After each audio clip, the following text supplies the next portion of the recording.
दा cinema actually cinema हलबो गैया जाहैबाय ना नै दाबो लुनो होननानै आवगायनि सरकाराबो थगायनानै होनजायो। गोदानाबोथ' नै होनो होनना बोसोरसे बारनोसै दा आखायाव बोसोरनै दंबावो बिसिनि आखायाव।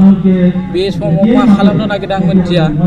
जुदि जेबो फिननाय फैथाराबा जों एक्चुअली बिसाया एसे आन्दलननि हाबाफारिखौनो लानांगोन बायसा मोनदों। नङाब्ला गिबियावनो आङो मोनफ्रोमबो चेनेलनिसिम आंनि अननाय आरो सिबिनायखौ बावहरबाय।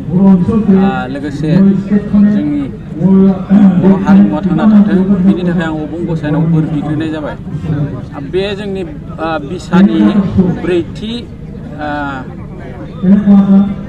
एवार्ड प्रग्राम बेखौ जोङो आवगाय अल आर्टिस्ट एस'सिएसन होननानै मुं होदोंमोन। बे फैयै माने बिसा जाफैबाय।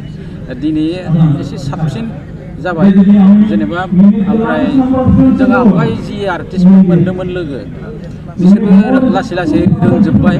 ओंखायनो आं फैनानै मोजाङानो मोनदों आरो दावगाबावथों रोंबावथों। आं बिथांमोनखौ बोसोन होनो लुबैनाया ओरैहाय जोंनि आर्टिस्टफोरा टेकनिकेलि फ्राय जेबो मोनथिथारि दङ।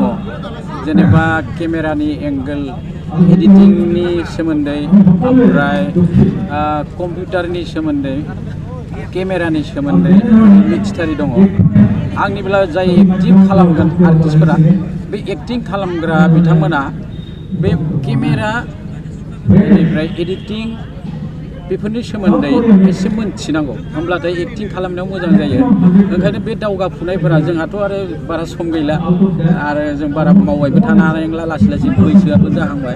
ओंखायनो आं बिथांमोनखौ खावलायदों जायफ्रा थाखा दङ जायफ्रा न'आव एसे जानो हानाय थानो हानाय सुबिदा दङ बिथांमोना एसे गोजानाव थांनानै मास मोनथाम मोनब्रैसोनि गावहा जेराव गोसो दङ बेखौ कर्स लाना फैब्ला मोजां जायो। आरो लानानै जुदि हायाब्ला गोरिब आर्टिस्टफोरखौ बुंबाय आङो महरगिरिफोरखौ बिथांमोना बै रोंगौथि गोनां जोंनि दा जेनेबा जोंनाव बड'सा दङ बे माइकेलमोन दङ नार्जारि एनएसडियान बिथांमोना दङ। बिथांमोना फन खालामना सोंहरबाबो बुजायगोन। आरो बिदिनो मोजां मोजां डाइरेक्टर दं बिथांमोननिफ्रायबो साजेसन लानांगौ।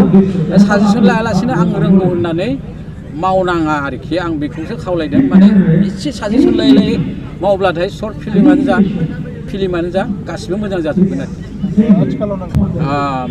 एबार 2023आव मावथारनोसै आङो मोनसे खालामनो होननानै सानबाय थादोंमोन।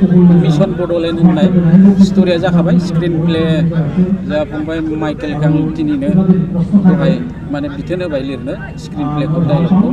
दा बे स्क्रिन प्लेया आंनि आखायाव गोग्लैफैबानो प्रडाक्सननि खामानिफोरखौ मावनानै लासैनो बे थान्दा बोथोरावनो एसे शुटिंखौ आराम्भ खालामनो हागोन नामा नायनो।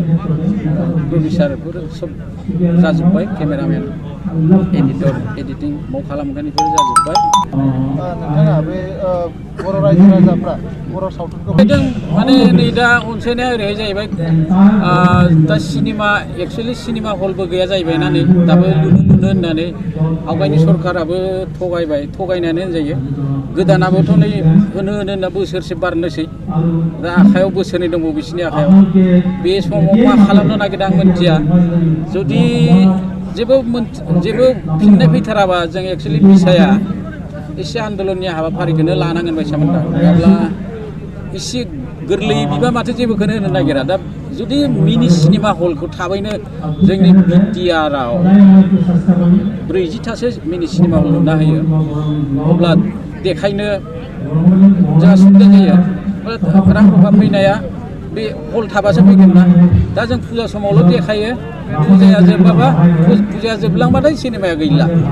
दा थेवब्लाबो खस्थ' खालामनानै महरगिरिफोरा खायसे सर्ट फिल्म खालामनानै इउटिउबजोंबो माने सर्ट कपि खालाम एसे एनै जादों। आरो बे इउटिउबनि थ्रुयैनो माने जोंनि बर' रायजो राजाफोरा नै दा बांसिन सिनेमाफोरखौ नायनो माने गोसो होदों आरो।